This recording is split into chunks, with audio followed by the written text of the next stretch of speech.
On today's episode, we'll talk about the job of the loader, the importance of being a people person, Megalopolis, Saturday night, and of course, completely embarrassing yourself in front of John Mulaney. Just a little bit of business before we start. There may be a curse word here or there in this episode, so please listen responsibly. As always, our website, theop.io, is up and chock full of tips, tricks, and gooey operator goodness. Make sure to check out The Breakdown, where the best operators in the biz explain shots they have done, The Musings, where we discuss everything from quick tips to larger concepts of storytelling, the answers, the images, and so much more. I may or I may not take a break or two during this episode, but I promise that none of them will be longer than 22 seconds. Finally, if you are enjoying the podcast, please follow us, write a review, share us with your parents, and talk us up around the water cooler with your friends. So grab a beverage, sit back, and enjoy the op. Thanks for listening. Lock it up, nice and quiet, and let's roll. Rolling. Victor 30 Echo, take 2. Hey, Mark. Hey, Mark. And camera set. And action.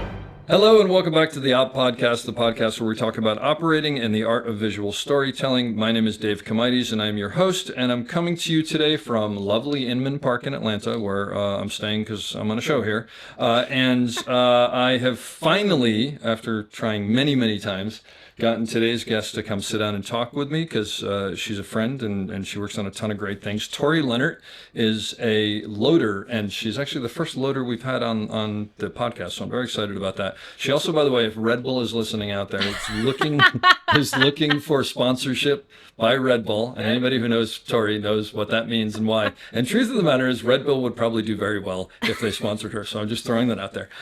Some of Torey's credits, but not all: Megalopolis, Saturday Night, Hawkeye, WandaVision, Emancipation, Divergent, and 2 upcoming shows, Chad Powers and Madden. Without further ado, here she is. How you doing? I'm good. Sorry you have to listen to me. Yeah, that's all right. This took forever. Yeah, I'm sorry. Because you're busy. Because you're unfortunately working constantly. But then they shifted our work week, and then you were busy, and it was a whole combo. I know, so don't blame me. All right, so before we go into what your story is, tell everybody actually, I'm going to ask you this 2 ways. Okay. Tell everybody what the job of the loader is, but break it down to film loader and digital loader, because it is slightly different, right? Yes. And you've done both, yes. Right? So I think mainly, to put a broad spectrum on it, I think your loader is pretty much your best boy for the camera department. Okay. Just broad without putting any details into anything else. And that's the same for film and digital. So you are still in charge of the truck, you're in charge of the gear coming in and out, the time cards, the paperwork, you're the liaison with the office, with Transpo. Kind of very similar to a Best Boy grip and a Best Boy electrician. Okay. Oh, it's funny. I never ever thought about it, but that makes a lot of sense. Yeah, so you're the liaison. If anybody happens with post-production, with anything else, you're kind of the one that they go to, because obviously your camera team is usually pretty busy. But then on a film show, you're actually physically doing the loading, right? Correct. Yeah, so digitally wise, you have, your shuttles and your drives and your masters, and you're downloading the physical cards and the sound cards. Let me ask you a stupid question about that, because that all happens while I'm either home or on set. So we shoot a card, it goes through the ACs and goes to you. Correct. And then what do you have? I'm sure every show is slightly different because there are different protocols, but what's the basic? Everything you're backing it up to multiple places. So each card gets backed up into a shuttle that goes to either Company 3 or PhotoCam, wherever your dailies are being done. And then you have another copy you keep with you of just a master drive on the camera truck. And is it transferring like it is on my computer where you just zap it, or does it actually play real time? It goes through SilverStack and it will verify, it will make sure nothing's wrong with it. It just combo everything into it to make sure that there's nothing missing, that there's nothing wrong. Does 20 minutes of footage take 20 minutes to download, or is it? No, it depends. Well, it depends on the camera. Like if you're looking like Alexa 65. Yeah. Oh yeah. Oh really? It will be one. It's real time. So when we did Megalopolis, that was Alexa 65. Yeah. In that movie, we were still using the Vault. And it basically, Arri had now adapted it to use what they currently use for a lot of other... Oh, you're still using the what? It's called the Vault. Which is what? It's basically a program, because the Alexa 65 sensor is so big. Yeah. The easiest way to say is it can't close the files in the camera. So it has to go through a program on the computer to finish each file. Because it's just so much information. Correct. Holy. So they have able to adapted that into what's called a Codex Device Manager, which is what all cameras use now. So Alexa 35, the LF, Mini LF, it's on all of those. But with the Alexa 35, you had to go through Alexa 65, you had to go through another program. Oh my God. But it was content dependent. So there were, like, if we had big wide shots that had a lot of grass or trees or wind blowing, one card that might only have 30 minutes of footage could take an hour and a half. Because there's so much information in that frame, you're saying? Yes, but then it has to go through another program to put it on the drives. But I don't understand. But so you're saying if I shoot a shot on a 16 millimeter, some huge wide frame, that there's more information than that than if I shoot at the same shot on a 135? Yes. Really? And then we had a conversation with Ari about this because we couldn't figure out, because that was my first time on the 65, and I could not figure out why some of these cards were taking an hour to go through the vault. Because then you have to download it again in SilverStack. Oh because the vault you can only download to this one. Is horrible. Yeah, you can only clone to one drive at a time. Oh wow. But on SilverStack you can do to 2 to 3 depending. So it goes quicker. But we couldn't figure it out, and all Ari could say like, yeah, it's a content dependent thing. That makes no sense at crazy. all. Because I think it's better now than it was, but this was also a couple years ago. So. Wow. Because I would just assume that like, if you're filling the frame, it doesn't make a difference. I don't know. I can't get my head around that. And I'm not like, that's like a Kyle Spicer question. Like that. Like Who's he probably. Kyle Spicer? Oh, the DIT I've been working with I see. forever. Okay. Gotcha. He's like my Atlanta brother. But he can tell you like exactly like, this. It's funny and my because, eyes like, glass over. all the shows that I work on with DITs, I'm like, hi, how you doing? And then I sort of like don't talk to them too much because a lot of times if I ask a simple question, it goes really deep. Yep. And I'm like, I have no idea what you're talking about. It's like talking to my him. mind like, doesn't work. Oh yeah, my eyes glass over. That's I'm amazing. Like, So that's the digital download thing. But again, every show is a little different. So say Madden with Bob Richardson. So he has his onset. You just finished. We just finished that. Yeah. So Bob has his onset colorist Benny, who does just exponentially more coloring than what a DIT. And is he basically coloring real time? Correct. Okay. So I reload a lot. But also David O. Russell, you're looking at 25, 30-minute takes that would fill up a whole card regardless. Yes. But that footage then gets transferred to 3 drives. One for Benny, one for post, and one for the main drive. So that still extends the time of how long it takes to download. How do you not have 4 hours at the end of every night? You hopefully get good at it and like when to reload and when not to. Wow. And be like, okay, so we have, and it's hard if you're on shows where they can't tell you when they think they're going to wrap, but if they think, hey, wrap's going to be at 8 p.m. Yeah. Awesome. I know 6 p.m., 7 p.m., reload everybody. I got you. So then you can't, because you only shoot so much in an hour. Yeah, that's true. So it becomes a little better of trying to do that. There's a little bit of time management there. Okay, so Yeah. that's digital, and then film. Film, it's different. I think I Yes, like it film is. a lot more because like you still have the same aspect of like the time card stuff and the paperwork and the office and the truck. That all stays the same. But the loading But the of physical film, right? loading, it's what it's always been. It's a dark room with your hands and Do you prefer one over the other? film. 100%. You do. 100%. And when did you? I'm going to ask you in a minute about your story, but when did you start loading? So loading, I started 2021. Well, on Empire. So that was Chicago. Okay. So that was 2018. I loaded my first show. Oh wow, I didn't realize. it But was when that I much. moved to Atlanta, I came a utility again. Oh, okay.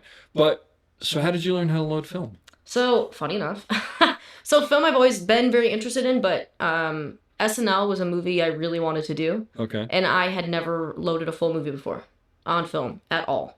Yeah, sure. Because who gets the chance? It right? doesn't happen all that often. Yeah. So, but when Saturday night was coming through, we were doing. It was shot by one of my favorite DPs, Eric Spielberg, and we were doing reshoots for Ghostbusters, and we were hearing about SNL, and I was just like, oh my gosh, there's any opportunity, any chance. That was like, I think the reshoots were my 3rd job with Eric, but I just absolutely love working for him. So I was like, okay, if he's coming into town, that's supposed to start like end of February. Yeah. Okay, that gives me 2 months. So I spent every single day at Panavision at Keslow. Oh no way! You just went I in and it taught was myself. like you taught yourself. Yeah, so I had a friend, Lauren Wow. Gentry, who actually loaded I, Tanya as well here on film. So she came in one day to help, like, just show me how to do it. Yeah. And then I spent every day learning. And That's great. I think it was completely up to Eric and Sebastian Vega and Johnny Utah or John Hoffler, who was our A-camera team, who gave me the chance to do it. Yeah, sure. And Eric believed I could do it. He's worked with me as a loader and as a utility, so he's like, He knew you, he obviously. knew everything else I could handle. It was just the physical film loading Yeah. part. But to have a DP trust you enough to... Sure, especially with film, because that's like, I'll tell you the last thing I did on film, which bothers me that this is that long ago, but was Widows, like 2016, Oh, yeah. 2017. That was Chicago. In Chicago, yeah. But they couldn't find a truck with a dark room, and I think especially in Chicago. They had to bring it in from Boston or something like that, and it was so funny because all of us were like, "What? Every truck has a dark room?" They're like, "Not anymore." And it was a whole thing, and they were talking about like building one in there. But anyway, well, listen, I got ahead of myself. I knew I would, but so tell me your story. How'd you get to where you are? So I've always wanted to do this. Funny enough, I mean, like a lot of us, but I think it was Pirates of the Caribbean for me. But I was on a cruise with my family, and they were shooting the first Pirates movie, or maybe they had just wrapped it. But where were you on a cruise? At St. Vincent in the Caribbean, and we were on this little boat, and we were kind of running around, and Port Royal was there. So they had the pirate ships in the bay. Port Royal from Pirates of the Caribbean, like the opening sequence on the. So long. Seen Pirates of the Caribbean? I've seen it, but it's a long time ago. Oh my god! I have kids. Oh, well, then your kids should have seen it. You're right. But regardless, they had like everything was still there. Okay. Because they were kind of, I think, either had just wrapped or maybe were. So the sets were still there. I got you. And I think it was like the first time I was like, oh my god, like. That could be a job. I think I was like 7 or 8, and I was like, "What?" Well, you were 7 or 8, and you thought this? And I was like, "I can do that." Like, were you? I mean, you're not watching movies seriously at 7 or 8. No, I mean, but it was still just a cool thing of like. Yeah, just because Pirates of the Caribbean was okay. And it was just like you see the world, like what certain movies can do where they just transform the world. Well, I could actually see. You were a fan of the movie already. Oh god, yeah. So I could actually see when you're that age. Like loving a movie like that and then seeing that and going, oh my god, this is behind the curtain. Yeah. Like, there's a thing here. Yeah. Okay. So I just came super hooked, and that's really cool. Nobody in my family who's been in the film industry at all. My mom, my dad were thankfully super supportive of it, but they were like, we don't know how to help you at all. But at 7 or 8, did you actually say, I want to make movies? I told them I want to work on movies. Absolutely. So like my aunt, like, and this was before Amazon or anything. So my aunt for Christmas, I think for my 10th birthday, got me a director's chair. I don't know where she found it in rural Wisconsin, because she drove down to Chicago for Christmas, and she's like, I got this chair. I'm like, where did you find this? That's fantastic. So I had like the old little wooden director's chair. Oh, that's great. But yeah, I mean, I always want to do that. I went to school, so in my head I was like, I don't know anybody, so film school I think would have been my next idea of passive where I should go. And you're living in where? Chicago? I'm in Chicago at this point. So I really wanted to go to NYU. That was like my goal. I worked all through high school to be like, I'm going to NYU. Wow. I'm going to New York. This is like one of the best film schools. I'm going to go to Tisch. Didn't get in. Destroyed me. And then my dad's like, well, DePaul has a film school. They have a really good film school. So he took a day off of school and he drove me down there, and I saw DePaul, and I think it was one of those weird things of I think everything happens for a reason, and it kept me in Chicago, which little did I know was where I needed to be. Yeah. So between my senior year of high school and when I started college, I interned at the Illinois Film Office because I was like, if anything comes through, they'll know about it. Yeah. That's so, smart. And then I got a couple PA days out of that for like little reality things that were coming through. But my first one was, I think this was right my sophomore year of college. I was stalking the set of Divergent. Wait, can you define that? So Divergent, I was a big fan of the book. You're still working on the LA Film Commission.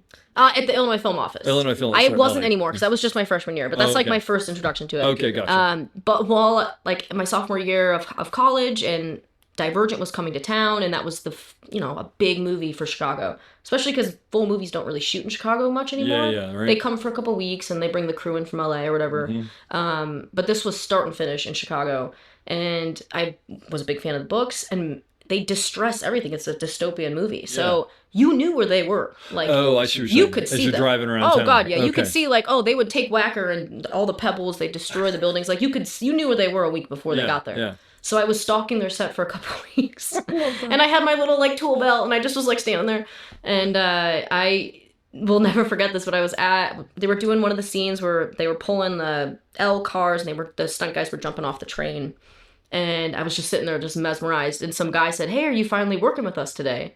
Because I guess he had seen me like stalking the set, and I was like, "No, I'm just watching." He's like, "No, come on." So he pulled me on set. It was Paul Hewitt.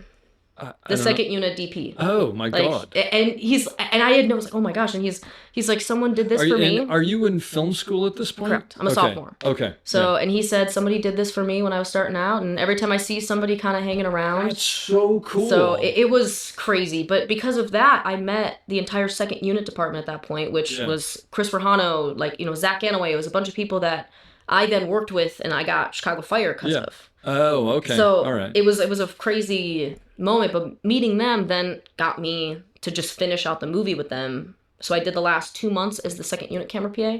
Oh, I was going to say it's a PA. Okay. Yeah, as a camera PA. Yeah. So I was able to meet them and kind of, they were wrapping up the first batch of second unit, and then they were starting up again like in a month. So I started with them about a month later. That's amazing. But yeah, it was crazy. And thinking of that movie, like Trevor Loomis was the A second, like A first.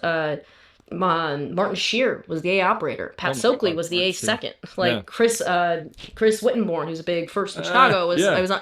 It was a huge department, and that's great. And it was just crazy because also Trevor Loomis and Martin Shear did Pirates of the Caribbean. So one of the first days I saw Trevor, because we had like a crossover between main and second unit, and I did not know anything about him much because I was brand new. Yeah. But I was so excited because I saw him, and me being somebody who cannot control my thoughts was like, oh my God, you were the background of my computer when I was 12. And he's like, the fuck? And I was like, oh my God, no. And I became red as a tomato. I was like, no, this like behind the scenes photo from Pirates of the Caribbean. Hilarious. And he just started dying laughing. Oh, that's so funny. And I tell that to anybody who's like worked with Trevor or like, you said what? That's I was like, great.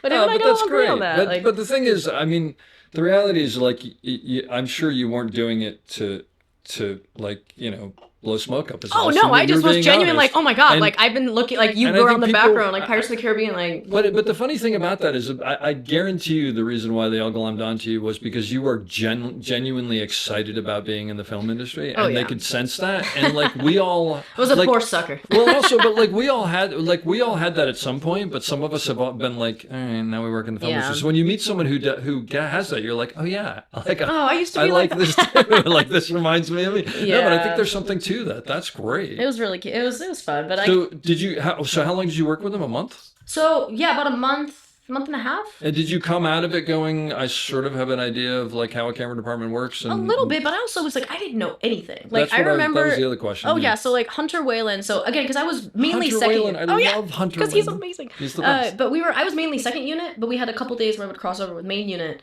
But like second unit, I remember Hunter came to me one day. He's like, hey, can you go to the truck and grab a P-Touch? And I'm sitting like, yeah, absolutely. I'm like, what the fuck is a P-Touch? I'm like Googling it on my phone. I'm like, how do I, like, not a clue. Well, for anybody who's listening who doesn't know, P-Touch is just a label maker. But I think it's a brand name or something. Yeah, it's a brand of P-Touch, but I had no idea what it was. And I was like, oh no, Google. Thank God for iPhones. I'm like, oh my God. God, so you were working with really good people. Yeah, that was the Chicago and also like nice legends. people. Like, I mean, they're good at what they do and they're good people. Yeah. That's really great. And that's kind of how I really got my foot in Chicago, because meeting Hunter and Zach, they were the A camera team on Chicago Fire. Okay. So, and Matt Rozek as well, who's an amazing first in Chicago right now. He does The Bear, Chris Dame, Shannon DeWolf, all those guys. I met a lot of them on Divergent. And then when that movie wrapped, they were starting Chicago Fire the next year. And because I had, worked with them before, it was I got the opportunity to be their camera PA. Yeah. And that was about a year later, so I was, I think, a senior in college at that point. But, went online classes for my whole senior year and just was working full time and finishing my degree. As a camera PA or on Chicago Fire, yeah. Okay. And then I joined the union a little bit after that. Well, on Chicago Fire. As a utility? And forgive me for asking this, but when you go from camera PA to utility, is there really that much of a difference other than you're in the union? Yeah. Oh, yeah. It depends. Well, definitely. Because I honestly don't completely understand what utilities do, even though I know they do a lot and they're important, but I don't quite understand what their job is. Well, it depends on, I think the utility job is very interesting because it's very different depending on A, who you're working with, and B, what you're working on. Oh, maybe that's why, because it does always seem to be different. Yeah. So it's like when I started out, we were still hardlining everything. That was like when the Pterodex first came out. Like, I can show you a video on my phone that I have that it is my favorite thing on my phone. But we were on Chicago Fire, and it was our utility, Matt Feasley, who's now Matt Rozek's second. They do The Bear. Okay. And he was our utility, and he was one who trained me, Matt Feasley. And we have this video, and we're just staring at a doorway, and it's Matt wrapping cable with Matt Rozek holding a Pterodeck with the camera like a foot away from him, running down a hallway. Right down the hallway. With a handheld shot. And you just see the door frame of everybody running past. Yeah, because the Pterodecks used to only transmit you could 4 go like, feet. if that. So ridiculous. the job then was much different because also TV, there's no playback. So you're in charge of the DP's village, the director's village. You're in charge of hair and makeup village. Okay. You're in charge of all the monitors. All that stuff. Although that's changed now, like, because now... What sound is in charge of some of that now or something like that, aren't they? No. Wasn't there a big union thing about that? It's playback. So like you can't video playback, like the video playback. Playback's department. A different thing, but I thought there was some. But it's villages and stuff like that. Yeah. If you're playing back. Yeah. It has to be that. Yeah, yeah. But for camera monitors, we can run cables and connect monitors. Oh, okay. Gotcha. So for TV shows, very rarely do you have that. So when I started out, I was in charge of 3 villages. And you're running cables, and you're also in charge of batteries, you're in charge of all that. Yep. But we also had a camera PA, and the camera PA was predominantly at that point, even when I was a camera PA, I wasn't really allowed to touch anything. Oh, is that right? Yeah, so it just, especially if anybody, like, it was a whole thing. Like, you couldn't really touch anything. So basically you're getting food for people and doing and you're learning. And they're just, and if it wasn't for Chef, like, he used to be a chef, Matt Feasley. So I don't think he even goes by chef anymore, but he's chef to me. Who's chef? Matt Feasley. So he's Feasley. the A second on the bear right now. I would imagine he doesn't go by chef. I don't think he goes, but he used to be a chef before he started. Hilarious. I love it. So he's just in my head. He's chef still. That's great. But he would teach me how to wrap cable and how to do this. So like I think awesome. I became so good at wrapping cable because of him, and also because I started out on shows where I had to run a bunch of cable. Like it doesn't really. And then the same thing with Empire. I was in charge of villages and doing all that stuff. And when I moved to Atlanta and I became Spicer's utility, he was hardlining everything. So that was even WandaVision, Hawkeye, Emancipation with Bob. That was one of, it was one of Bob's first digital movies. Wow. It was all hardlined. Bob Richardson. So I was running thousands of feet of cable. Yeah. Thousands and fiber and everything else. Wow. So that doesn't exactly, because the wireless is so good now. Yeah. That's not really a thing. They throw the panels up and then and it's great because utilities get to become more of like seconds in a way in certain shows because like they get to be on set so much. So like there they can help with lens changes. They can help with, anything the second might need of like, hey, go get my head, go do this. Like, and they're there and they can do that. Yeah. But when I was, that wasn't really a, it wasn't really a thing. It was like, hey, go run 2,000 feet of cable. All that cable there, yeah, and keep an eye on it. Hey, we're make sure moving it's around, working. wrap it all back. Like, Yep. So it was a little bit of a different thing, but still. That's cool. And so when did you make the jump from utility to loader? After Emancipation. Okay. So that was 2021. 2021 is when because we were in New Orleans for 6 months. So that was my last, like I got to be a distant hire utility. Okay. Because Kyle fought so hard for me to do that movie with him because he knew it was going to suck. Where was it? In New Orleans. Oh, it was in Bush, Louisiana, but we were staying in New Orleans. That's amazing that they actually could fight for that because that's usually they're like, no, get someone local. Oh yeah. But because that movie, we were like, so out of the 6 months that we were shooting that movie, we were able to use our camera carts for one location for 4 days. Oh, because you're in the swamps and stuff like that. So we were in gators. We were running. We were hand carrying everything 15 minutes past to where the gators couldn't go. It was a lot. Was Chris Fleury on that job? I don't think so. I don't know. Maybe it's a different movie than I'm thinking of. No, it was Antoine Fuqua. It was Will Smith. It was the one that Will Smith then slapped Chris Rock at the Oscars like a week after we wrapped. And, it was after you wrapped. Yeah. So you didn't have to like come back and everybody's but that's why nobody saw the movie. Because that movie kind of just... They tanked it. Yeah. That's right. Because we were shooting it at the same time as Flower Moon. Yep. And we were the two Apple movies. Yeah. And Flower Moon was supposed to release first, but I think Scorsese said, we're holding it. Yeah. So they just kind of, like, and after everything with Will, they were kind of holding it. Dumped it. Well, they were trying to hold it and see, like, okay, maybe in 2 years it'll die down. Maybe in 2 years, nope. Exactly. Nope. Just... How was Anton Fuqua? Amazing. Really? Oh, that man has a presence. I've heard all sorts of interesting things about him. Love him. And he's very strange because he's made some really good movies and he's made some really bad movies. And honestly, if you have not seen Emancipation, I highly recommend it. It's a fantastic movie. Okay. I think it's one of his better movies for sure. Okay, good. I loved him. He commands attention. That's amazing. Which is amazing. Like he walks on set and you're like, Antoine's here. Like, here we go. Yeah. Like, wow. Let's go. But he was really, really sweet to all of us. I had nothing bad to say about him. Wow, that's cool. Oh my gosh. And I won $5 Friday on the last day and he gave me a big hug. There's nothing wrong with that. And so what was the first thing you did? You were as a loader? I did reshoots was my first thing. My first full-time thing was a Marvel thing called Werewolf by Night. Okay. It was a little Marvel A TV show or it was like a mini movie. Okay, so like it was an hour-long movie. 40 days or something like that, or it was like 30 20 days. Oh, it was like it was really, really short. It was like I think it only came out as an hour and a 10-minute movie. And what's that was with Zoe White. Oh, no way. Yeah. Oh, I love Zoe White. She's amazing. I just finished with her. And it was me and Andy Stosh, I think, was on Guardians at the time. Oh, my gosh. So, but it was Paul and Rachel. It was pretty much that's the whole crew. They're the best. Yeah, they're the best. It's only been 4 days and I miss all of them already. Oh, even though I'm actually glad to be done with the show because I need a break. Yeah, I'm sure. But that's another story. 71 days, I'm sure. And for the record, I'm perfectly happy to have worked and perfectly happy to be working. No, I understand completely. I understand completely. But so what's the mental game of like jumping at a loader and realizing is it stressful realizing like Because I mean, let me rephrase this, because I did a little bit of loading on film, and I remember when I would get the film and go into the dark room, like I knew what I was doing, but I was still like nervous as hell because it's like it's in your hands. Yeah. And do you have the same feeling with digital, or is it Digital, not? not so much. Okay.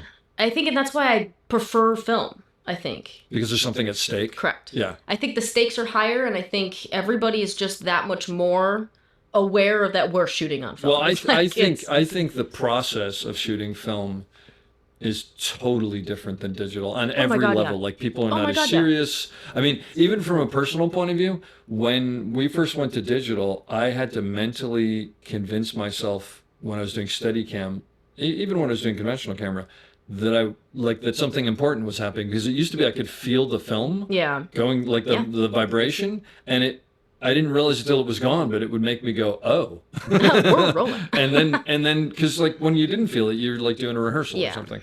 So I think it's totally changed that. But so digitally, it was just like, I'm just. Digitally, I think I really wanted to, what's the best way to say this? Genuinely, I don't think anybody actually ever wants to be a loader. Because I mean, here's the thing, I don't particularly like loading, if I'm being honest. It's a path to something. It's a path to becoming a second. Sure. And for me, I just prefer to be on set. And as a loader, you're not quite able to be on set as much. I hear you. And like there's ways where like I do try to be on set as much as I can, but there's certain jobs where that's not quite the case. Like any film job, totally different. I would take that any day. Yeah. But like movie, like even Madden, like we were shooting in really small sets. You're shooting film? No, we were shooting digital. We were going to be shooting film for like 3 months. We were shooting 35, the whole job. That's what I thought. And then they switched it like a week before we were prepping. And I was like, damn it. I'm surprised. But we were going to shoot a bunch of 16 too, and then that all went away. So that stinks. All right. But with Madden, we were shooting on a lot of these really small houses and these really small sets that it just wasn't, it didn't make sense for me to be in there. Like, you got enough people in there, I'm just another body in the way at this point. So it's like I couldn't really help in any way that I would like to have on other jobs. But then there's jobs where you have time, and I can be on set, and I can help with lens changes and help with moving stuff and all that stuff. It just kind of depends, but I don't particularly like it. So is the next logical progression to become a second? Absolutely. But so the thing that I don't quite understand is if it takes so long on some of these shows to download these mags, I mean, first of all, do you put it in and walk away, or do you have to kind of keep an eye on it? It depends on the job. I don't usually keep an eye on it, if I'm being honest, because SilverStack and all these programs, they do check everything. So they'll tell you if there was a problem. And when I plug in the card, it says, hey, like if it's a full 2 terabyte card, that card's going to take to download to 3 drives probably 45 minutes to 50 minutes. Oh, so you can set it going and walk away. Look at my clock, like watch and say, okay, I got 30 minutes. I go back to set. Okay. And if it's jobs, the only reason this one was specifically a little different is because Bob's colorist needed the footage so quickly. So depending on where we were, if it was 20 minutes, I would stay, because we were also sitting we were shooting so far away from our truck sometimes. It would take me 20 minutes to get back to set. Yeah. So wait, are you talking about the colorist on set? Colorist on set. So Bob doesn't usually have a DIT. He has an on-set full-blown colorist with a trailer. Oh, you're talking about like an actual colorist. See, when you said that, I was sort of thinking DIT. Oh, no. He has an actual colorist who's doing So they shoot it, you download it, and you give him a drive, and then that person is literally doing what they would do at Company 3 after the film. And he works for me. Yeah, so he is Bob's colorist. So, but there's scenes where, like, on Emancipation when we were doing this, because we were doing all these lightning delays, Bob would be in there every half hour. Timing the movie as he's going. Correct. Because he had 45 minutes. So it's like, I'll go to Bob's, and like we'll go to Benny's. And... Is the benefit of that just that he's absolutely certain that it's coming out the way? I have theories. That's and you can absolutely cut all that, but no, that's all right. I genuinely think, just between us, I think it's.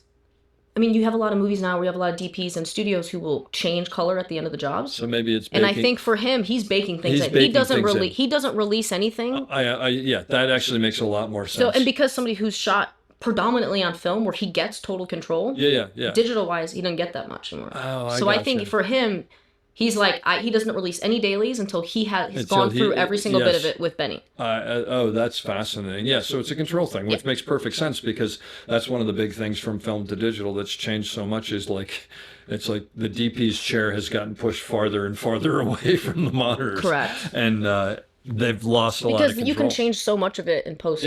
at any point. No, that makes perfect sense. So I think that's a very big thing for him. So he would go every day at lunch and every day at wrap. And he'd sit with Benny, and Benny would show him what he's done, and they'd tweak, they'd do whatever he need. Wow. And Bob would tell Benny, okay, do this, this, this, and this. And then he'd come back in the morning, and they'd do this guy, it's like a full trailer that he has? Trailer so it's like a mobile coloring. Wow, that's incredible. But that's not common. Like that, Bob's the only one I've seen that does that.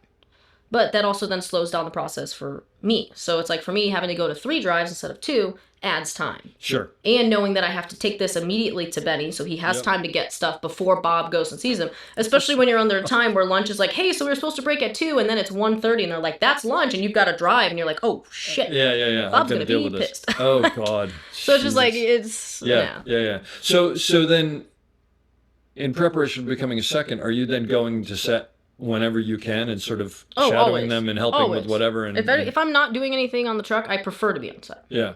I don't like being on the truck. What's the topic? Well, I don't know if you knew this about me, but I'm a people person. Well, I know that you're a people person, but on the flip side, what I will say is anybody who knows Torey, who follows your social media, knows that you enjoy making the truck into a party atmosphere. Oh, yeah. You should see my Madden truck, man. It was huge.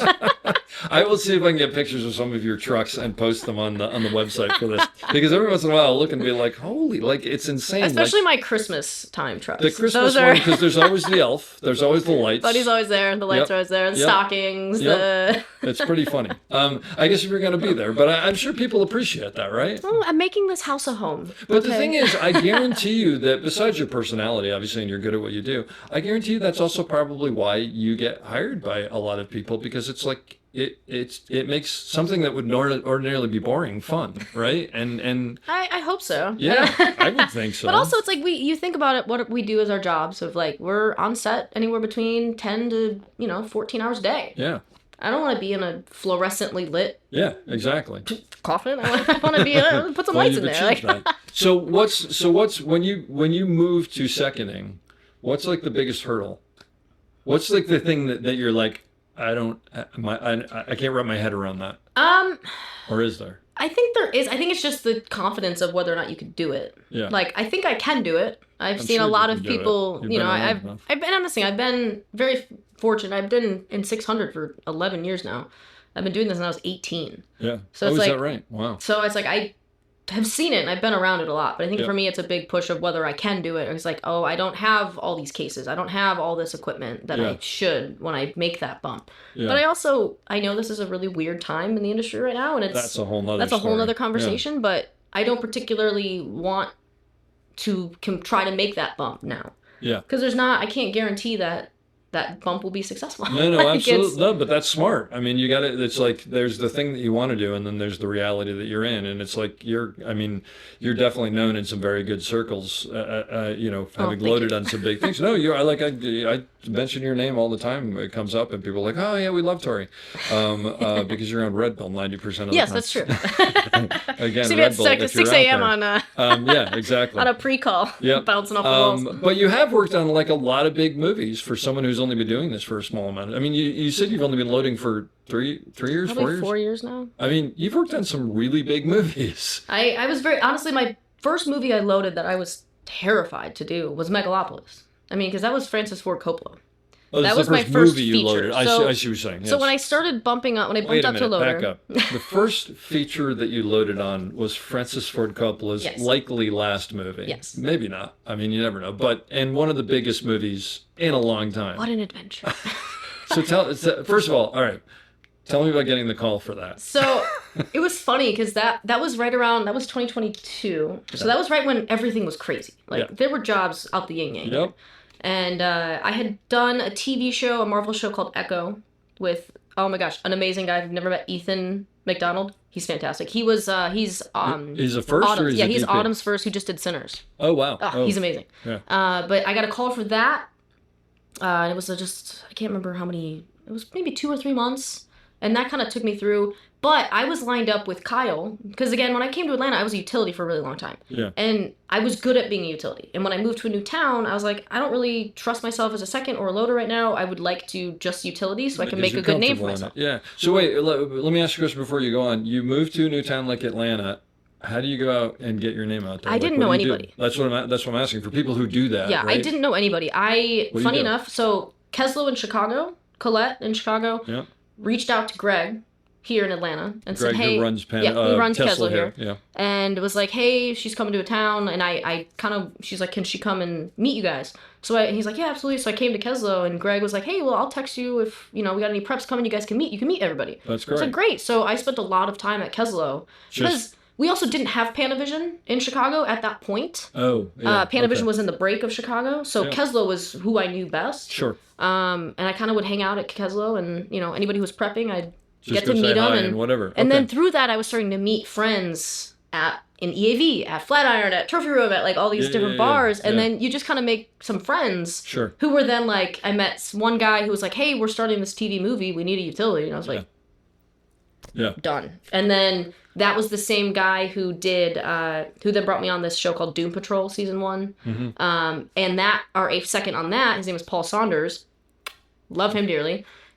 He is Max Trincara's second. So when Max got the call for Megalopolis, Paul was on that with him. I don't even understand how you remember these many people's names. I can't remember anybody's name. I don't know people I've worked with for 3 months. No, but Paul's great. So I've worked with him a few times. But Megalopolis, I remember because I was with Kyle and we were in line to do Blade. Like version 1 of Blade. I think there were 4 different camera departments on Blade at one point before they canned that movie. Blade meaning like the remake? The Mahershala Ali Marvel Blade. Okay, gotcha. And that was supposed to shoot 2022. Yeah. That ended up falling away. But we were lined up to do that. That was supposed to be me, Andy, Stosh, Paul, Rachel. Oh, wow. It was going to be the whole gang. And Kyle was going to be the DIT. Yeah. And that ended up going away, thankfully. But I had gotten a call for Megalopolis. And I called Kyle and I was like, oh my God, I got this call. And he was like, you should do it. He's like, I know, but I'm supposed to do this with you. And he's like, you knew what it was. You knew it was, okay. Well, because I looked it up. Everybody knew what it was. Yeah. It was like Francis Ford Coppola. It was Adam Driver. It was the biggest cast I've ever seen on a movie before. Well, and it's Francis Ford Coppola. So I was like, holy shit. Yeah. But I had actually never worked with Max before. Okay. So, but I had worked with Paul and I had worked with the B camera team before. And that was like my first full-blown feature loading. That's amazing. Which was awesome. So tell me about working with Francis Ford Coppola. He was great. I mean, he the fascinating thing about him was that he shoots everything like he shot everything in his career. So there's no monitors on set. That man, I love that. That man sits next to the camera in his chair, and he watches the. He's still old school. Yeah. That's fantastic. And he'd trust Mihai, our DP, with everything. And if he felt like he got it in the performance, he would look at Mihai, and Mihai'd be like, "You get it visually, and good, we're off." So the only real monitors were the focus monitors and our DIT. That was really fantastic. And also, we had like this, like second unit, kind of mini unit kind of thing that I was still loading all their footage as well. Yeah. But that was like the, like fun unit, like. Behind, like, what's the best way to say this? It was like all the little tricks and little visual fun shots. The fun shots that like he's been doing since like Dracula. Yeah. Like just they were picking up these little weird great. The big miniatures and all this weird shit. Like is Sean Moe on that unit? Yeah. So he was that. He was our C camera. Yeah. But he was pretty much that unit, and then they would come to our like and set. Then Henry Turrell was on B. Yeah, Henry was on B. Yep. Henry, and then a great group of people. Yeah, it was amazing. I mean, are there times where you're just like, I can't believe that's Francis Ford Coppola. Oh yeah, it was crazy because like he's like 84. I know. And that man was on set 12 hours a day. That's awesome. Which is kind of crazy. You're like, damn, like it's like he's doing it. Right. But and were you able to engage him about his movies? Like, was he? I really didn't. Yeah. Mainly because I don't really do that. Mainly because there's times I come in too strong.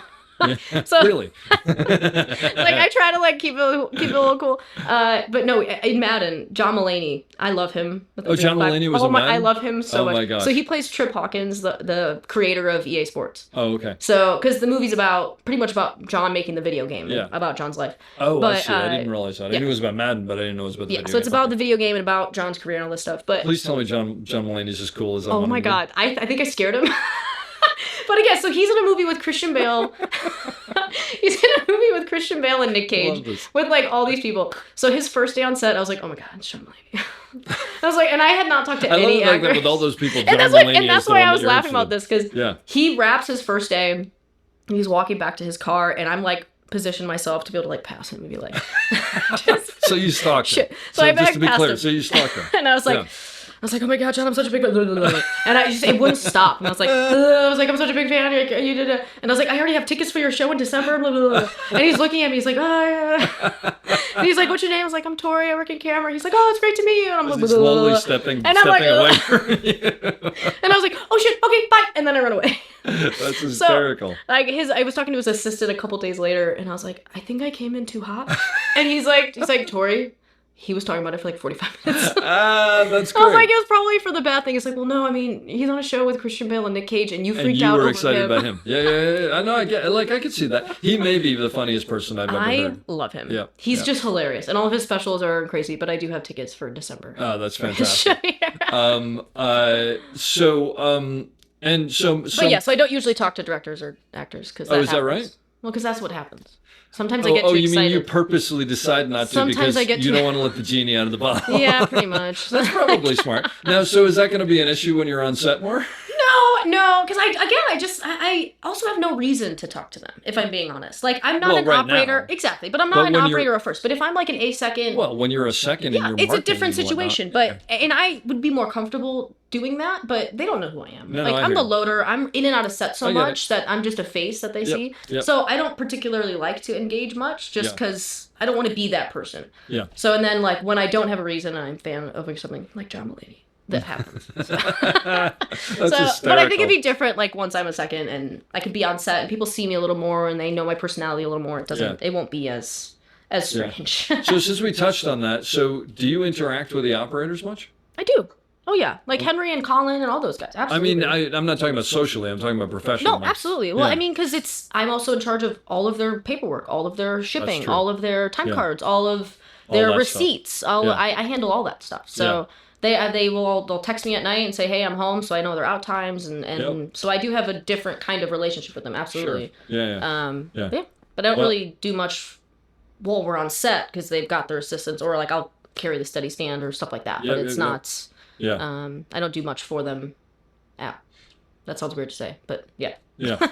Well, for people who are up and coming operators, get to know your loader because your loader takes care of all sorts of extremely important stuff. Get you paid. Yeah, and get your check request. And truthfully, anything else. I mean, it's kind of amazing actually the things that loaders have done for me in the past. If we need to change your car out, if we need to do anything like that, that's a lot of the time us. All of that stuff. Or hey, you're running out of gas. Hey, Transpo, can you fill up their car? So is there a which does happen? What's the eventual what's the 20-year plan?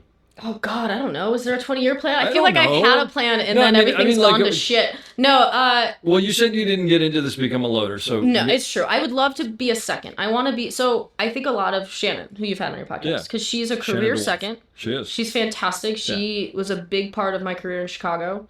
Because I did Empire with her for 4 seasons. Oh, sure. Okay. That's Plus right. Electric Dreams and all those shows. Where we met.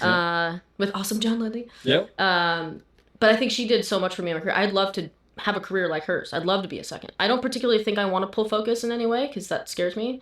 I'm really bad at it. You've seen it. That's good and blunt. But I would really like to just be very good as a second. I do think, I know it sounds weird and egotistical to say, but I want to be really good at my job.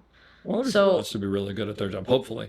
Hopefully. But that's why I think I stayed at utility for so long. I wanted to work on the jobs I wanted to work on. And get to the point where you're like, that level where I good. get to make these, get calls for movies like Megalopolis and get calls for movies like Madden. Yeah. Or have a DIT who's like, hey, I won't take this job unless you do it with me in New Orleans. That's amazing. So I was really fortunate, and oh my God, I'd be lost in this job without Spicer. Oh my God. Especially in Atlanta. Like, he's been amazing. But yeah, I want to be a second. I'd like to do that at that point, but I don't particularly want to I don't want to do it yet because I don't think I'm ready yet. Well, so that's my next question is what do you have to learn, or what do you have to... If a first comes to me and says, hey, come second for me, so that's what it is. Sign. All right, universe, you're listening right now. Or just, I think more and more but I also really like loading film. Like, I kind of... Yeah, but it's so few. You've only done 1 job, 2 jobs? 2. Which is 2 more than most loaders. And that's the thing. Like, I would love to do more. The thing that you have going for you is there aren't that many loaders who know how to load film. So at least, and generally speaking, the movies that are going to be on film are going to be big sort of tent pole or whatever you want to call it, some sort of big movie. Did you see that Jurassic World shot on film? Really? Yeah. 35. The new one that's coming out. The Scarlett Johansson one. And honestly, I'm shocked. I don't even know what to say about that. Like, why? Like, who won that argument? I don't know. Especially because none of them. Well, maybe the first one. No, the first one was, but to a modern day VFX movie like that, crazy. No, that's crazy. Which is awesome. But also look at Twisters and Dan Mendel. Oh, is that right? They shot that on film too. I don't understand how these people get these I love it. choices like, made. It's that's fantastic. why I'm like, there's a part of me being like, okay, maybe this trend might shift a little bit more. Yeah, like, no, absolutely. Maybe there's going to be more film. Well, but the bottom line is because you have loaded on big things on film, and you've worked with some big people, like you're in a very small pool of people who they might go to, you know? I would hope, but it also is very much, I think I got very lucky that I met a lot of really incredible people here in Atlanta. And the thing, going back to SNL, like, without Eric and without Sebastian in Utah, I would not have gotten that job in any way, shape, or form. They had zero reason to hire me for that job. Yeah. I had never done it before on a movie. Like, they had worked with me as a utility, and they had worked with me as a digital loader, but never as a film loader. So was there a big learning curve when you got in there? Yes and no. Yes and no. I did, I flashed a mag my very first day at prep. It was a reg test. Even so. But at a reg test, but like I literally like, cause it was 16 mil too. So the way that we were like rewinding everything. So wait, was this an SR or what was it? No, we were on 416. Okay. Yeah. So, but because we were doing a reg test, that was my first time doing it. I had not practiced rewinding film. I didn't know that was a thing. Wait a minute. So like a reg test, you shoot like 40 feet and then you got to go back and rewind it and then shoot it again. And shoot it again with the board askew so you can see the lines. You can see it, yeah. I didn't practice rewinding film. Yeah, who does that? So I did, in my head, I was, and Utah's like, yeah, so basically you're just going to rewind it. I'm like, okay, so I'm sitting there. But because 16 is coaxial, when I put it down to rewind it, it fell through the bottom. Oh, so it's caught, like, so, because it's, the take-up size of it. So I'm like, and I could hear it in the tent. I'm like... You're in a tent. Because we were at Panavision. Yep. So I'm like, I could hear it in the tent. And then I was like, okay, so it stopped pulling. And I was like, okay, I think that's it. So I unzipped and I opened it up. And I'm staring at 40 feet of film. And I was like... Oh, my God. First of all, this is a... And that's it. But my heart went into my ass. But still, it's just, like, not a great way to start. Correct. Day one. Like, I was like, oh, my God. Like, this is going to be it. Okay, like, so here's the question. What's the next step at that point? I mean, I looked. Oh no, I did. I looked at it and I looked at Utah because he saw me and I was like, he knew. He's like, I fucked up.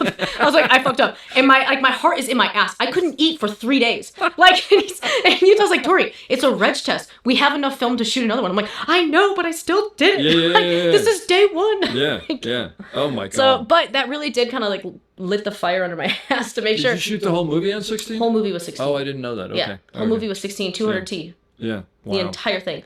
It was pretty awesome. Oh, that's the other thing I didn't think about, because back in the day, you also had to keep track of all the different film stocks. Yes, which this one, and it was one. So, but yeah, and this was a little easier because again, it was one. But and after I got the job and was learning a lot about the other side of film loading, I had a bunch of my friends who were seconds and firsts now who used to film load a lot and still had their documents of how to keep inventory. Oh, yeah, which is a whole like that other thing. That's like an Amazon warehouse kind of situation. So it was, what was really great though is getting to see 4 or 5 different people's versions of theirs. Oh wow! So then I was able to build my own of what I liked on everybody's. Sure. Because a lot of my friends had Excel documents and like, hey, just use this, and I was like, yeah, but I don't trust. Not only don't trust you, but I don't like trusting other people's It's not the equations. way your mind works or and whatever. I was like, I need to make sure that I know how these are working, so if something doesn't look right, I know how to fix it. Yeah. So no, that makes sense. But the paperwork side, that's what I liked most about film loading, is it's the just... You need to have everything in order. Oh, you totally do. That's why I'd be terrible at it. But I remember like we'd shoot things with like 5 or 6 different film stocks, and they would have to keep track. I mean, because you'd have to make sure that we had enough, and for any different point. And then it was funny because at the end of the show, it'd be like, all right, we're shooting on like 80-foot loads. Yeah, it's like you got nothing but short ends. All these short ends all over the place. But like the math in that just blew my mind. It's like, but it's a little easier with digital now because I can make like an Excel document, or that I can calculate. Like, okay, this, and this equals this. This is how much we've wasted. This is how much, and it can just add it as the days go on. So it's a little bit easier than back in the day when everybody was doing it on paper. I can't even imagine that. It was kind of. I mean, I just remember it happening. I mean, I remember going and it's crazy. Over paperwork. But that's what I do love about it though. It's like we were talking about before. Everybody has just a different mindset, and it's a fun, amazing feeling knowing that, like, Saturday night, every single piece of that movie went through my hands. That's pretty cool. Every So was that a good piece. movie to work on? Oh, it was amazing. Yeah. And it also speaks to, like, how different movies are with different people and how, like, shooting different ways and all this stuff. But on SNL, we were shooting on one stage, predominantly for 98% of that movie. Set, basically. So they built all of Studio 8H on stage at Trilith. So it was 2-story set with the main stage, with Lauren's office, with all the hallways, everything, the elevators. They were all in there. Yeah. And we kind of made it like a little home. So every morning, Jason Reitman, our director, and Eric we'd have like a big whiteboard, and they would say, "Okay, guys, this is what we're shooting today." And they would go through each shot, which was amazing because so much of this movie, if you haven't seen it, highly recommend it. It's a lot of big oneers. Yeah. Which also, as a film loader, was fun. Because, like, the first shot in that movie, when you enter into Studio AH, it's like a 5.5, 6 minute oneer. Yeah. Which means it was one take, can the short end, reload. Yeah. Like, I'm just, like, running back and These forth. are 400-foot mags? Yeah, for 16 mil. So that's 12 minutes. So it's about 12, 11 minutes. So yeah, you're like one. So I had like 22 short ends day one of just like 120 feet, like 140 feet. And you're like, wow. Wow. So you're like, hey, B camera, you doing inserts? Perfect. Here, take these short ends. Did any of the SNL people, the actual SNL people, like from back in the day, show up? Not on set, but Jason was obviously very good friends with Dan Aykroyd from all the movies we had done, or they had done with Ghostbusters and stuff. So he called in a bunch of times and was talking to the cast and everything, and we could hear him on speakerphone. That's cool. Yeah, they were awesome. What a cool thing to be a part of. Like, I mean, that's like part of like entertainment history. And right and that's why I pushed so hard to do it. And I was like, I don't care if I don't know how to do this. I will learn because it's this movie. Yeah. So that was really cool. But that doesn't really happen all that often when you get to be that involved in the process of knowing what we're doing that day. It's like you have your call sheet and you know kind of what you're doing. No, but that's rare. But for everybody to be on the same page. Actually, you know who that reminds me of is John Lindley, because John has that thing where he's like, it may change, but here's the plan for the day. Which he is doesn't great. go through every shot, but he lets you know what's going on. And but on a movie like SNL, where each scene was pretty much one shot. In some of these cases, so it's like we might only have 6 shots today. Sure. But that's 6 scenes right there, like half of what we were doing. So. Yeah. Oh, that's fantastic. So I have 2 specific questions I want to ask you. Number 1, how were you not on the F1 movie? Dude. And how much did you try to get on the F1? Because anybody who knows Torey knows that, as a matter of fact, she was going to come over at 11 and she was like, I'm not going to be qualifying was on. Qualifying also, is on. Max Verstappen took pole. Whoop whoop. So did you stalk people to try to get on this movie? You have no idea. Yes. So when we wrapped Emancipation, because also Dan Ming, who's incredible, he was the first AC on Top Gun, as well as then on F1. Yep. But when we did WandaVision in LA, Dan, this was right after COVID, so this was like September of 2020. Okay. We were pretty much the first show back. Yep. We were shooting on the lot. We had Lukash and Dan Ming on C camera. Wow. Like, if that... Yeah, basically, just because nobody had worked and everyone was like... and everybody was available. There's a job and I'm available. And they're home. Like, they were in LA. We were shooting on the Warner, like, on the lot. At the Disney Ranch and stuff. Wow. So they're like, yeah. So they were talking a lot about the Top Gun, like, Maverick movie and all this stuff, because that hadn't come out yet, but they had just wrapped it before COVID. I got you. And we were talking about that, and then we did Emancipation, and Jimmy Ward, who was our A-First, who's now Bob's first AC, he's who did Madden with me as well. Okay. And he had also done Top Gun Maverick. So around 2021, so it was like probably early 2022 is when they announced the F1 movie. Yeah. And there's like Brad Pitt's doing a movie, Lewis Hamilton is going to be the producing, and it became all around the F1 sphere of what was going on. And I was like, oh my God.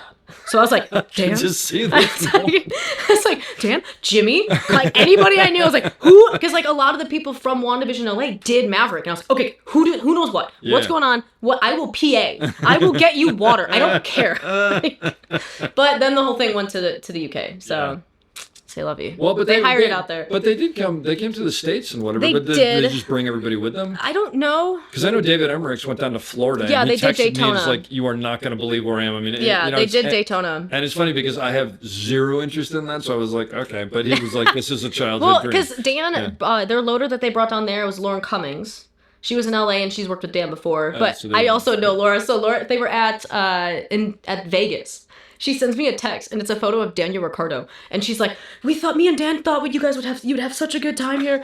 All right, let me just, I'm freaking out here. But yeah, she sent me a picture of Daniel Ricciardo, and it said, "Oh my God, Dan and I keep talking about how much fun you'd have if you were out here." I'm like, yeah, I know. And it's just this photo of Daniel Ricciardo going like this. I'm like, oh my gosh. What?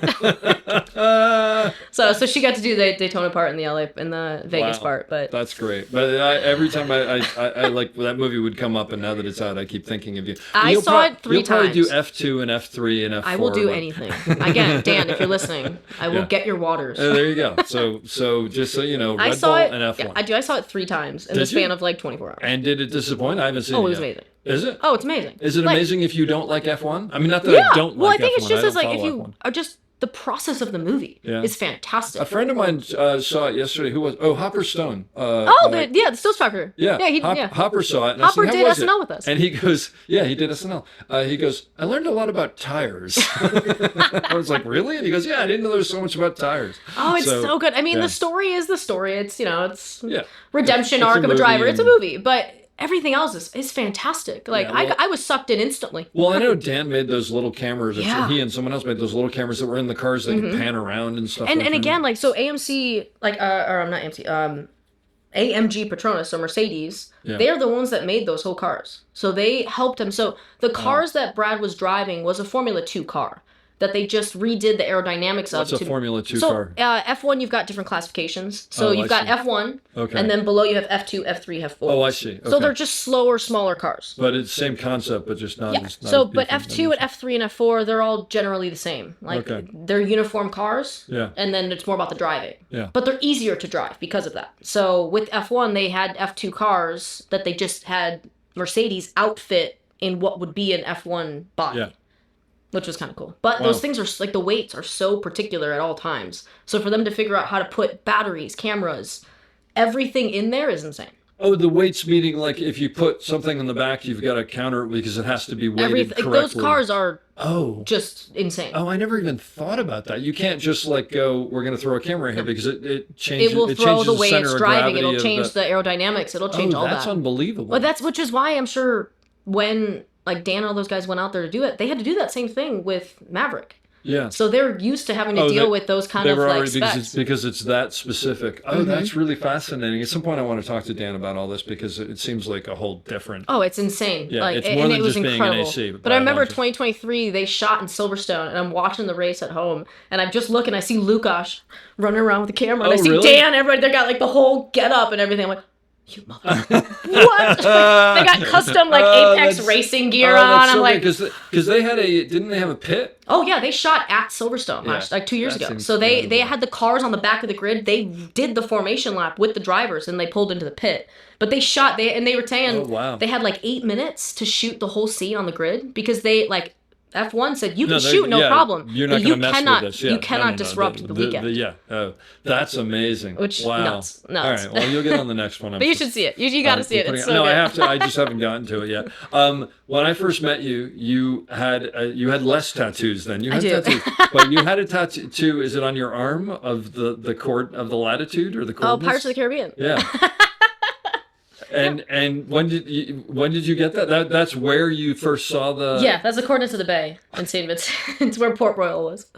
Yes. And basically it was just to remind you of why you love this? Or? Yeah, pretty much. Because I remember going like, why do you have coordinates? And I remember thinking like, maybe she like left something somewhere. It's like, so I need to know this is where my car's parked. Yeah. But I thought that was actually really cool. Yeah, it's like my film tattoo without having... Like a film tattoo. Yeah. I guess this is a combo thing. But yeah, that was one of my first ones, actually. Wow. So that's very cool. But I think actually Lindley was like, yeah, ask her about the tattoo on Red Bull. Yeah. But she's like, anything to get Torey away from talking about You've Got Mail. Just ask her about anything else. I didn't know that. Oh my God. Right? I would ask John daily. It's like, tell me a new You've Got Mail story. He probably loved that. He's like, just anything. You've Got Mail. Tell me it. So like every time I'm on a plane or anything and I see You've Got Mail, I send him a photo. I was like, that's hysterical. Still just as good. That's great. Oh, I love that. That's fantastic. Now, on a totally non-film related thing, you also have you tend to travel. Oh, I booked a flight already. Where'd you book? Oh, I'm leaving on Wednesday. To where? Croatia. You travel more than anyone that I know. But I'm also going to Denmark because it was the cheapest round trip. Like you're stopping in Denmark? Well, yeah, like I'm going to Croatia, and then I'm going to Denmark and Sweden, and flying out of Denmark. But I mean, you're going to spend time there. Yeah. That's I'll spend like a fantastic. week there. That's Cross out great. some Have more you been countries. to any of those places before? No. Because the last time I saw you, Let's go to Japan. well, no, the last time you saw you were like, I found this cheap flight to Japan, but I don't know if I should go. It was $700. Go. $700 round trip direct on But Delta. you also go by yourself. I do. I mean, that's incredible. I'm going to a music festival in Croatia. Like that's why you're going, or you just happen to. There's like a big music festival. And so, do you meet people everywhere? You must know people all over the world. I stay in hostels and I get to meet a bunch of cool people everywhere. That's awesome. So I'm staying I have a layover in Amsterdam because again I took cheap flights. Yeah. But not really. It's on Delta. But I was like, I'll just go sit at a cafe in Amsterdam for a couple hours. But I have a friend I met in Vienna during Christmas who lives in Amsterdam, so she's gonna come meet me for. I know it. A Are you couple only days. there for a couple hours? Yeah. Or are you there? Oh. And then I guess a stopover to Croatia. Have you been to Amsterdam before? I have as a stopover before. Oh, you should. And go the same thing. I met up with her. Go to Amsterdam though. It's fantastic. Yeah, my cousin just went. He had a great time. It's oh my gosh. unbelievable. It is the greatest city. I mean, I haven't traveled anywhere near you have, so you'll be the decider. So, how many countries have you been to at this point? Oh God. You don't even know? You don't like keep track of this? Oh, I have a little. I thought you tattooed No, on your I have arm. you're not gonna be surprised by this, but my luggage is a Red Bull bag. Of course. Again, Red Bull, if you're listening, you're missing out on a big I do. opportunity. It's a Red Bull duffel bag, and it's got like a Velcro side pouch, and I just buy these little like 1 by 1 inch flags of all the places I've gone. Well, how many you got? Well, north of 30. Wow. But I can't give. I mean. And you've basically been doing this since what? You were 18 or 19? Yeah. Well, the big thing too is so my mom passed away. My dad started working at Delta, and it was I think when I was 22. Oh, I didn't know this part of the Yeah. story. Oh yeah. So That this was changes around things a little. when I met you. So could you just jump on a plane? Yeah. So basically, I had free flights for a year. Holy. So my dad was like, "Here's my login. Just you can look at whatever flights you want, and just kind of you can see." So I was able to see what flights were empty. So this was also my first year on Empire. So my first year's utility. My first year of making a little bit of money, and I'm very irresponsible. Awesome. So we would wrap, and we were doing a lot of overnights. So it's like I would wrap at 6 a.m. on Saturday morning. I'd go directly to O'Hare Airport. I'd be After like, a couple of Red Bulls. exactly. I'd be like, let's see, which flight? We'll go there. So I do travel. I think. Seriously, you just go to O'Hare and go, what's going somewhere now, and go there. So I think I took 52 flights in a year. And you go for the weekend? Yeah. Holy. Ask Shannon. I'll never Are forget. you concerned that when you get there, you're not going to be able to get a flight back? Ask Shannon. This was like every single time I'd go somewhere, she'd be like, I swear to God, if you don't get your ass back here. She's like, be so pissed. But one of the times I went here to Atlanta to a music festival, and I was like, a storm was kind of coming in. I got a little nervous, but I went and saw like the first couple acts of this music festival. And then at like 8 p.m., I'm like, I should probably maybe try to get a flight out now. So I like went back to the airport. As I was at the airport, I'm covered in mud. The rain had hit. I've never gotten on a flight so gross in my life. I get to the airport. I get on a flight right as my phone goes off and says, "Tomorrow World Music Festival shut down. Hundreds of people stranded in rural Georgia." Oh my God! So you and just I was like, missed it. I just missed it. I think I got the last bus out. That's insane. And Wait, but you would go to places within the country, or you go out of the country as well? So my first trip I ever took was to London to see Mumford & Sons. They did their homecoming show. Oh, I would totally see that. So, and they had to shut down Thursday, Friday. So I was like, well, Mumford & Sons. Oh, the show shut down. Yeah, the show shut down. So I was like, well, let's get on a flight. So I flew out Friday. I saw the show Saturday. I flew back Sunday. Did you ever get somewhere and you couldn't get back in time? Oh, yeah. Because I'd have to call my dad and be like, hey, so I'm in Spain. He's like, what? And I was like, but I can't get back. So I'd have to use his like D1 status, like, and it would kick me to the front of the line, but he had to be the one to type in his stuff. So I was just like, you just tell me when you leave the country at least. I'm like, sorry, can I get That's all fantastic. that? But I think the biggest trip I went to was Barcelona for the first time. Wow. That was my first Formula One race as well, 2016. Max Verstappen, both Mercedes collided. Best race ever. Wait, you were in Formula One, or you went there and just stumbled into it? Oh, I was into Formula One already. You're fully yeah. So that was Max Verstappen's first race. That was my first race to see in person. Wow. Also stumbled into like the middle of the Barcelona won La Liga that year too, the soccer team. Oh. So stumbled across their giant parade, like Messi, Neymar, Suarez, some absolute legends, and I'm walking around. Some girl gives me a flag. I'm like. It was awesome. I still have that flag in my apartment. But what's the best place you've been? I love Spain. Yeah. Oh, I love Spain. I love every part of Spain. Yeah. Specifically the south. I like the south of Spain a lot. But Japan was amazing. And actually, I had another question. I was just gonna. Oh, this is a stupid question, but how much does it cost to go to a Formula One race? Is it expensive? Depends. It used to not be. I mean, is it like good seats, bad seats kind of Yes thing? and no. Like Like you can get general admission tickets to some races. Like what are general admission tickets? So I used to be able to go to Austin, Texas for about $100. Okay. So Drive to Survive, I love it and hate it simultaneously. Because I remember I used to walk around in my Red Bull jackets all the time, and everybody would be like, hey, where's the free Red Bull? Because they didn't understand it was an F1 thing. Oh, I see. Now it's like, oh, I bet you're only a Red Bull fan because Max Verstappen's winning. Yeah. I'm like, I swear to God, try me. I will school you. I will school you so fast, it's not even funny. They don't know who they're dealing with. Oh, that's hysterical. But the U.S., now that they've got Miami and Vegas, all the races got more expensive here. Yeah, for sure. Yeah. So like So a couple $100 for tickets now? Probably more than that now. Really? They're in the thousands. It's ridiculous. So, but like Spain, my 4-day ticket to Spain in 2016, granted it was 2016, was $250 for the weekend. Oh, yeah, that's not. And that was a start-finish line grandstand seat. Yeah. So that same seat in Miami last year was like $3,600. It's just crazy because like when I was in high school, it's different, but it's concerts. You go to see the Stones and it'd be like $25. Oh God, I wish it was that stuff. It's just a totally different world, yeah. you know? So, and now it's like I see these people getting Taylor Swift tickets, like general for admission. $10,000? Yeah, well, general admission for like $500 or something like that. It's crazy, but I like, because I like to travel so much, I see races in Europe now, just because they get to make a trip out of it. Oh yeah, and it's cheaper. So I went to the Italian Grand Prix in Monza a year and a half ago, 2 years ago. That ticket was $180. Wow. And I was like, well, make a trip out of it. Do you speak any other languages or do you just get by? Not good at Spanish, but I'm trying to learn. Yeah. But I listen to nothing but Spanish music, so if you hear me singing it, it sounds like I know what I'm doing. I do not. So do you just like do a lot of Google Translate and whatnot? Yeah, but it's like you go to a lot of places. Most people speak English. A lot of people do speak. I know I hate it, and I try to like, wherever I go, I try to learn at least a little bit of a basics of saying hello or bathrooms, stuff like that. But then as soon as they hear your accent, they switch to English. Yeah, that's amazing. Which is crazy. Japan was, I think, the hardest because some places, especially in like rural Japan, do not speak English. And that would be Google Translate. My daughter went to China and she was by herself one day and she was like, I've never been anywhere where no one speaks English. And that was the first time for me because anywhere I've gone in Europe, anywhere, a lot of places in South America, like they genuinely will speak English or at least know a little bit but in Japan it was point. Yeah. And I'm good with that. Like, and I can use Google Translate or... Sure. Or you can even like use because everything's gotten so advanced. You take your phone with the camera and it'll translate things. Exactly. It's kind of amazing. Yeah. So it was not hard. The trains took me a little bit to figure out in Japan. Yeah. But other than that, I really haven't had much of an issue. What's the place you haven't gone to that you absolutely want to go to? Like, what's the bucket list? Really want to do Thailand. Oh, wow. Okay. I really want to do Thailand.